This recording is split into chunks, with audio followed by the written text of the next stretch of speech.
Okay, so any other question in the shoebox? Yeah. Tell me. Okay. I am a coach and I would like to ask for your advice.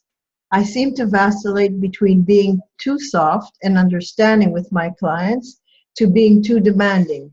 When I take the approach of honoring where they are at, they don't change. They become comfortable and complacent and go deeper into their story and patterns instead of transcending them and changing.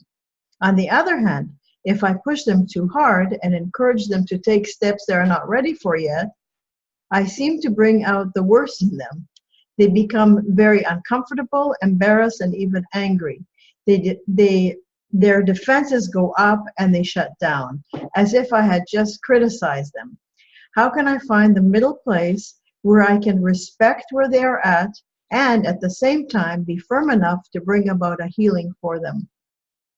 Whoopie do. Big question in the big shoebox. Yeah, you should get a bigger box. Well, clearly the person is a coach, I guess, right? Yeah. And some coaches work with the mind, and the objective of some coaches is to make the mind better, to a person to have better thoughts, more efficient thoughts, more loving thoughts, perhaps.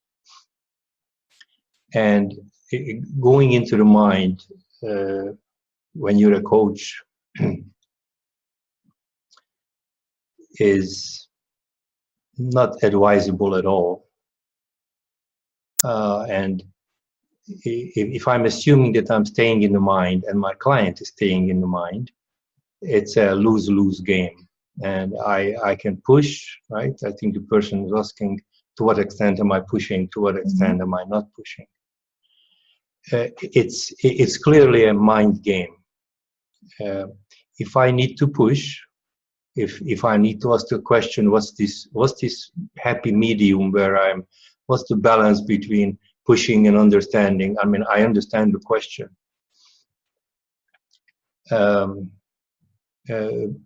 With the being with the client does not have a medium. As soon as we are in being, we are in a ratio that's definitely not. You take a line A to B, and in the middle is definitely not the golden ratio.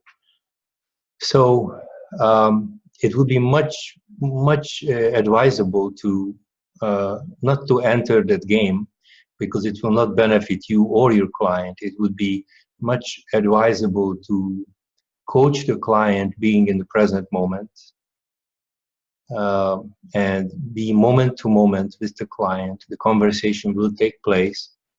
You might identify what the problem is, but you're not trying to push or not trying not to push. You just be with the client.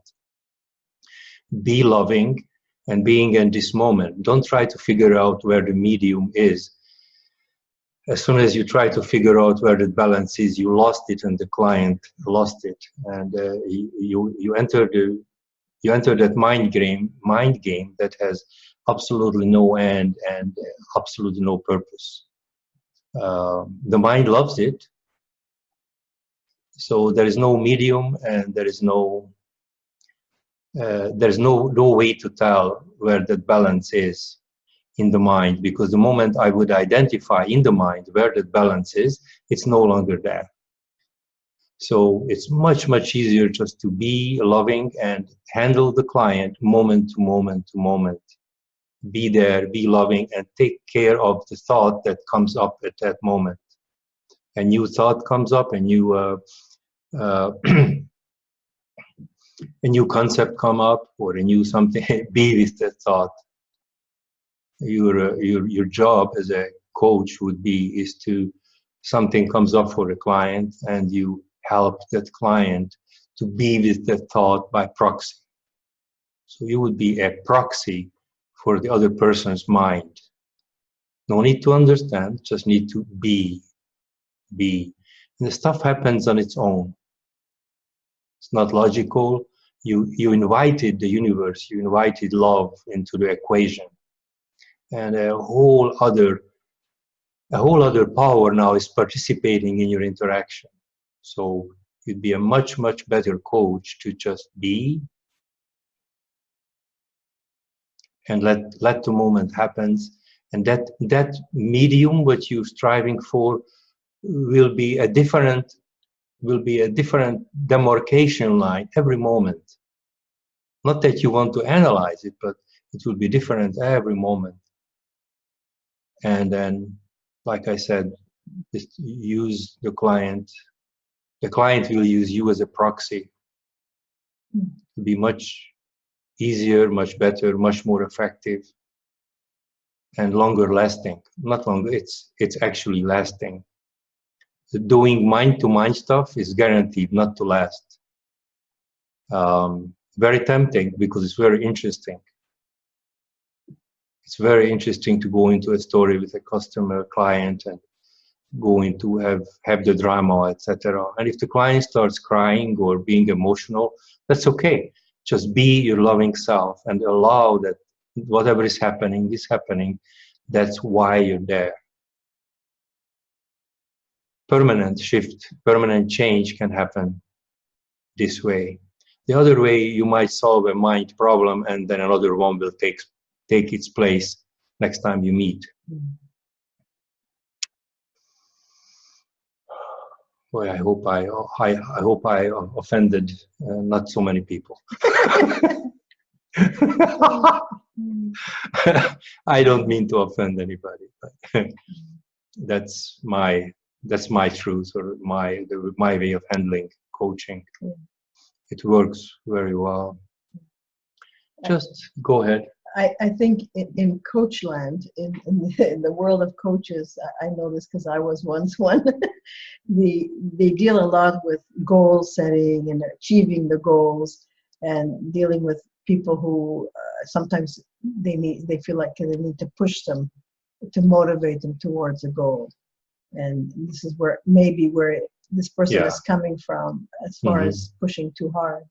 I see what you mean. Yeah. So you mean a person needs motivation to go towards their target.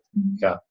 Yeah. Motivation always happens in the mind and in the past and future, and motivation is great. And if that's the question, that to what extent I should motivate my client in the mind, I really don't know the answer to that. My answer still would be is that you can still do your motivation, but you stay in the present moment. So in that moment, you will know to what extent to push that person in the timeline. And sometimes it's okay to motivate and stay in the present moment. The two is not mutually exclusive. This and this can happen, should happen at the same time.